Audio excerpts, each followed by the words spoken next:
Ladies, gentlemen, and attorneys of all ages, welcome back to another video. It's Christmas and New Year's time, and in true Christmas fashion, what better way to get back into it than to end this year and start off the new one by talking about the second Ace Attorney trilogy. Like my previous set of 3 videos, I'll be doing a trilogy of videos for games 4 through 6, so if you want to catch up to speed, I'll leave a link of those ones in the description below. So, without further ado, let's start off with the 4th game of the series, Apollo Justice, Ace Attorney. Apollo Justice aims to be a new beginning for players. We're thrust into this time skip about 7 to 8 years after the events of the first game with a brand new cast of characters.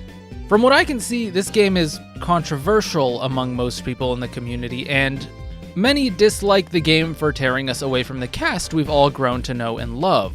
But Apollo Justice is about new beginnings, and that'll be very evident from the story that this game has to tell. And don't worry, we will see some familiar faces very soon. We have a fresh new defense attorney whose name is, surprise, surprise, Apollo Justice, it's in the name of the game. We have a new guiding teacher in Christoph Gavin, who we work for, a brand new detective in Emma Skye, and of course a new rival prosecutor in Clavier Gavin, the younger brother of Christoph. One of the main criticisms of this game from what I can see is the brand new cast and the way that they're handled. And I get it, it's hard to tear yourself away from the fantastic development of Phoenix Wright and the storyline of the first trilogy and start over, but honestly, I feel like this game is very undervalued, underrated, and maybe even a little bit overhated. While I can see some of the gripes, and I'll go through those later on in the video, I think there's an underlying thread that most people miss, and that honestly, this game's main character isn't Apollo Justice. It's someone else, and his story is being told in the background through Apollo, rather than directly through Phoenix like we were accustomed to initially. Before I start breaking down the cases, I want to touch on a few of the general aspects of the game. First off, let's talk music. And I can't help but keep this brief and say the music is a banger. The new Pursuit theme is really good, and even though Cornered will always have a special place in my heart, a lot of the character themes are likable enough that hearing them never gets old, especially the Gramaride Troop theme. That shit never fails to get me dancing along with it a little bit. Case 3 does have one song that gets really annoying by the sheer repetitive nature of it, but I'll get to that later. Otherwise, I think the OST here is quite memorable and enjoyable, probably on par with the rest of the series. In terms of art style and animation, I'm playing the remasters, and in remaster fashion, they've all been solidly consistent with no performance issues whatsoever. The art is great, the characters all look good, and I think the designs are all pretty fun and memorable. In terms of the game itself, there are a total of 4 cases in this game, and one of the things that gets thrown around a lot is the fact that the game is shorter and has less content than the others. I guess I agree, though the second game in the series only had 4 cases, but I enjoyed every case in this game, honestly. So it was more about the quality than anything else. I want to say there was an overarching narrative in this game, but I think a more apt description for it is an underlying narrative instead. If you know, you know. At first glance, this game seems like it's just your usual Ace Attorney game with straightforward cases to resolve, but the deeper you get into it, the more you realize that you're actually unraveling a mystery that has been going on for years. 7 of them, to be exact. Each case adds a bit of information, context, and character development to the series of events that have led up to this point, ultimately culminating in a beautifully wrapped finale that clears up everything and gives you that major eureka moment. And if that wasn't enough, it tosses a couple plot twists at the end that had me clapping my hands. I've played through the cases in this game twice. I loved it the first time, and I loved it equally as much the second time after I had forgotten all the details. I stand by my opinion of saying that this might honestly be my second favorite, or even tied for second in the series, and I know that's unpopular, but I can explain. However, in order for me to explain further, I'm going to have to go into detail about every case, so this is where I put in my obligatory spoiler warning and tell you to skip ahead to the end where spoilers are finished, which will be on the screen and timestamped for your convenience. Likewise, I'll timestamp every case, so if you want to hear about a specific case, you can jump to that as well. Alright, time to talk about case 1, which starts us off with quite the twist. Well, it is a murder case, as we have all become accustomed to, but this time the defendant is, well, you. Oh, I don't mean that in the literal sense, but the defendant is Phoenix Wright, our beloved main character from the first game and the first trilogy. He has fallen from grace, been disbarred, looks like a total bum, reduced to a shell of himself playing poker and piano for a living, and out of the blue, now he has a daughter? What? When did that happen? 18-year-old Phoenix must have been doing some funky stuff without us knowing, I gotta say that. Anyways, Phoenix has been accused of murdering a man named Shady Smith, who he played poker against, and as usual, it's our job to figure out the truth behind the matter. Unlike the first game in the series, when you were just introduced to Phoenix, you can immediately tell that this man is different. He's unfazed, he's nonchalant, he's cynical, and he seems cold. No longer are we talking to an upbeat, nervous attorney who's on the straight and narrow, but now we're talking to someone who's cool, calm, and calculated with his approaches. Throughout this trial, you slowly unravel the story of the murder, but Phoenix is coy. He gives you this information piece by piece, almost as if slowly paving the way for you to get to the right conclusion without entirely giving his plan away. Eventually, he does exactly what he was initially disbarred for all those years ago and has his daughter Trucy give you a piece of forged evidence that points the finger at the true murderer, your very own mentor, Christoph Gavin. He also sets you up to do this in a way where Christoph couldn't deny it without proving himself as the murderer either. I actually didn't notice this until now, but the fact that Trucy is the one giving you the evidence here is quite symbolic, and we'll address that later on down the line. Ultimately, Christoph goes down for his crime of killing Shady Smith. Phoenix gets to go free, and you get recruited to be part of the Right Talent Agency with Trucy and Phoenix. As far as Case 1s go, this one is one of the best I've played in the series. It's rock solid, very interesting, and instantly grips you when you go, what the hell happened to our guy Phoenix? I loved this case and was excited to keep going right after it. Unlike the previous trilogy where we're accustomed initially to Case 3s being the filler cases, here it's actually Case 2. This case is about a man that was murdered in part while pulling a noodle shop cart. There was a witness and a suspect both on the scene, and it's our job to get to the bottom of it. Oh, and the Mafia theme makes a return here as well, with the same level of missed opportunity as the initial trilogy. At least I think. I haven't played the rest of this trilogy yet. Also, Phoenix just kind of gets run over by a car here and is mostly chilling in the hospital like all's well and good. I'm not going to go too deep into the details for this case, honestly, because the general relevance of it to the narrative of the game isn't too important. But I will say, honestly, I actually really enjoyed this case. The characters were fun and made sense. We have a witness who's a freaking panty stealer of all things, a fallen from grace surgeon who has become a noodle maker, a mafia boss who's somehow on the straight and narrow now and actually has a pretty endearing reason for doing that, and we get to meet our rival prosecutor for the game, Mr. Clavier Gavin, a rock star who's honestly pretty chill. Maneuvering the logistics and figuring out how the murder happened in this case was quite fun. And we also get a bit more insight into Emma Skye, how she never managed to pass her forensics exam that she went to study for overseas and now is working as a detective here instead, taking the opportunity to use forensics whenever we can. This also allows us to actually utilize it as a gameplay element, kind of like we were able to do in Case 5 of the first game, which is honestly pretty cool. Overall, the conclusion of gold digger nurse trying to steal the inheritance of a mafia kid by framing him for murder isn't exactly the most shocking plot mechanism, but even if the whodunit isn't as interesting, the howdunit was definitely more interesting to figure out here, and I enjoyed it all the same. This is one of the few filler cases I will say was nice and I enjoyed, even if it wasn't related to the story altogether and was kind of reminiscent of that clown show case that was a filler in the first trilogy. I like that one too. And then we get to Case 3. Those of you who've seen my first 3 videos will be familiar with me using this sentence to open with Case 3s, and generally it's associated with a negative connotation. Case 3 is rather controversial in this case in the Ace Attorney community from what I hear. People don't like it, they say it doesn't make sense, it's contrived, yada yada, but honestly, I actually loved this case. Let's talk details. Unlike a bunch of other cases, Case 3 starts us off with a concert for the Gaviners, the band for Christoph Gavin. They're playing alongside a famous singer from the foreign country of Borginia, La Miroir, as well as a kid wonder piano player Machi Tobai and her bodyguard Romain Latouche. Yeah, they literally called this guy Romain Lettuce for some reason. I have no idea why, it doesn't make sense, but sure, whatever. We are backstage during the performance, standing with Emma Skye, when all of a sudden we hear 2 gunshots and burst onto the scene as first responder witnesses. We are the first to see the body and everything goes downhill from there. This is kind of different, and I can't remember a case where we are the first on the scene that we've had before, but I liked it. It really put you into the setting of the crime, and you get to piece things together from your perspective since, well, you were literally there. Somehow, the only way to escape that room is through a vent.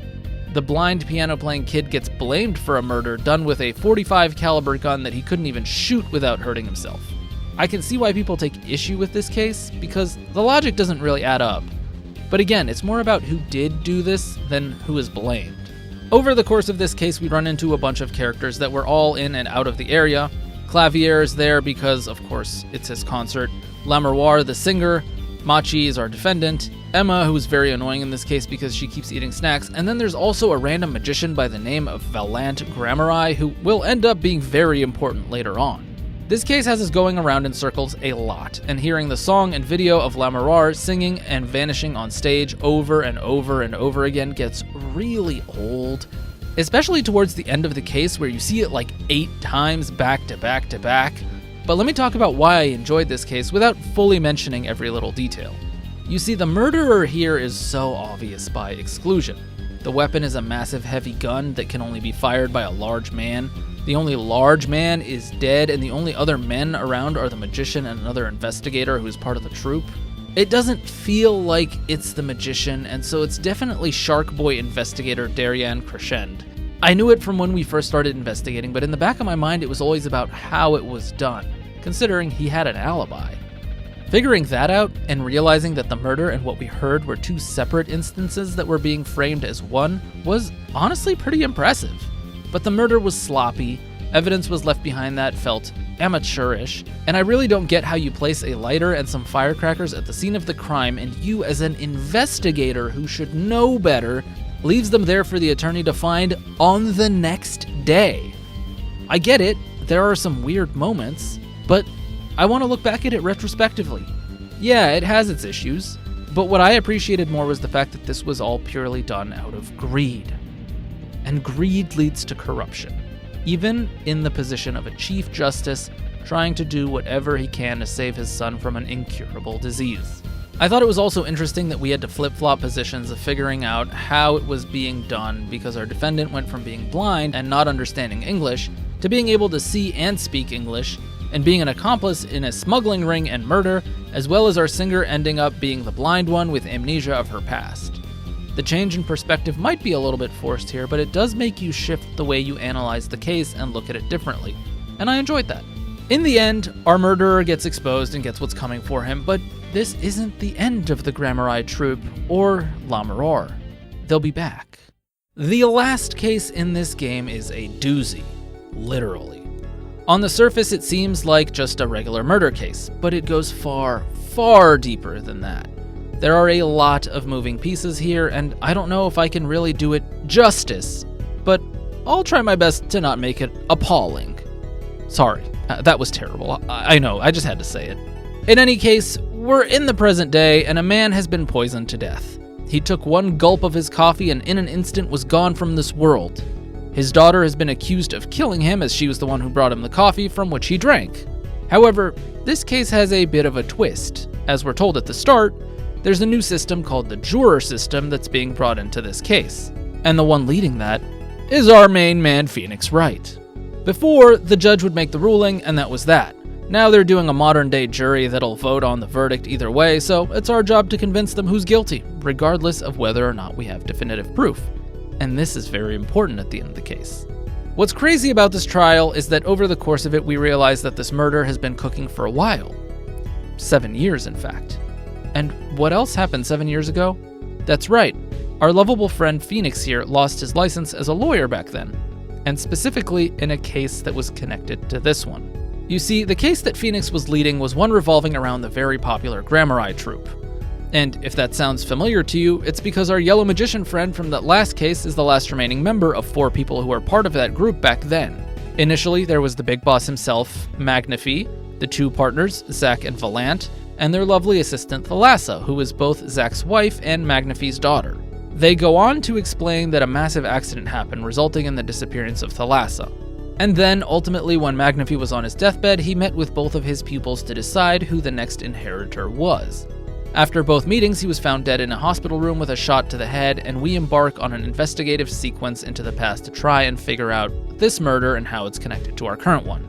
Ultimately, it results in us discovering the truth behind the Grammari family and a massive reveal that Zach Grammari was actually Shady Smith from the very first case, who was killed by Christoph Gavin. I honestly did not see this coming. I didn't even put 1 and 2 together when I saw Zach Grammari later on. I had just forgotten who Shady Smith was. And you see, Christoph was the initial lawyer who was supposed to be responsible for the case of the Grammari murder, and he was turned away by Zach in favor of Phoenix Wright.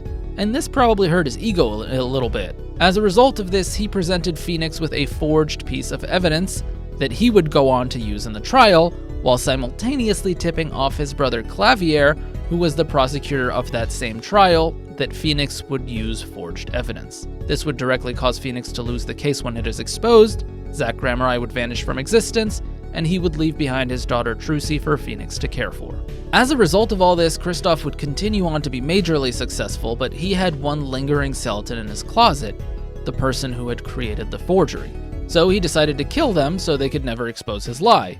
Unfortunately for him, none of this went according to plan, and instead now they end up dead 7 years later in the trial that we are responsible for exposing. I thought this segment of the game was fantastic, and even though I wasn't a huge fan of the way the Mason system worked, I can't argue that the method of storytelling was highly effective. It allowed us to see the depths of Phoenix's scheming in how he slowly but surely turned the tables to expose Christoph and come to the truth. It also showed us a nice bit of back and forth between Apollo and Clavier that was reminiscent of the very first game in the series, where Phoenix and Miles Edgeworth start to be in synchrony to figure out the truth behind the case, even if it was at a loss to the prosecution. I loved seeing Clavier look his brother in the eye and just tear him down and rip him to shreds. It was very, very satisfying to see him do the right thing, because I honestly like this guy a lot since we saw him in Case 2. He's very chill and down to earth and seems like he's just doing the right thing. And as if that wasn't enough, it ended with a big plot twist at the end when we are in the seat of a juror who happens to be La Miroir from Case 3. We get to choose the verdict, but as that is done, her sleeve falls and shows a bracelet, similar to Apollo's, but also those that are identical to Thalassa Grammari from a picture that we saw in this case as well, revealing that not only is her true identity that of Thalassa, but that she is also the mother of both Apollo and Trucy, and that both of these half-siblings are now under the care of Phoenix Wright. I really enjoyed the ending to this game, as you can probably tell. I'm a big fan of plot twists, and sort of the intertwined, laced writing that ties together cases 1, 3, and 4 was really fun to piece together in the final sequence of events. I know it can be controversial in the community, but when all is said and done, this really was a very well executed game, and honestly might be my second favorite that I've played, only second to probably the very first game in the series. I don't have too many additional thoughts to put here, but I think I will mention that for those who skipped ahead to avoid spoilers, there's a lot of beneath the surface that this game offers. And while it may not be entirely convincing at first, if you dig a little deeper, you'll notice that Apollo develops more than it seems. Trucy is not all she looks and has a bit of darkness under the surface, and Phoenix Wright, well, he's still the main character. But that's all from me for now, and I hope to hear your opinions on this game and whether or not you'll be trying it yourself, or if you've played it. I know I'm excited to see the 5th and the 6th one and see how they tie into this one, but I hope you all have had a wonderful start to 2025, and hopefully this will be a great year for all of us. Wherever you are in the world, have an amazing day, and I'll see you all in another video very soon. Peace.